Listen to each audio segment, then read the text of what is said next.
বন্ধুরা, এরকম আমার রান্না হয়ে গেল।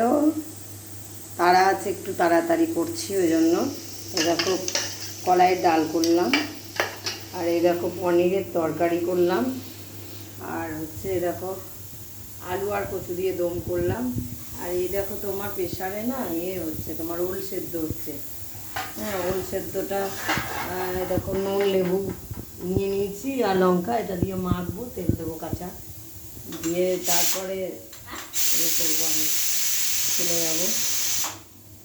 একটু কাজ আছে বাইরে, একটু কেনাকাটির ব্যাপার আছে, ওই জন্য চলে যাবো। সব বাচ্চাদের জামা টামা নিয়ে আসতে হবে। এরকম সেদ্ধটা হয়ে এসছে। আর দেখো তোমরা কি করছো? দেখো আমি এবার বেরোবো একটু, ওই জন্য। ঠিক আছে, টাটা, আবার দেখা হবে পরে।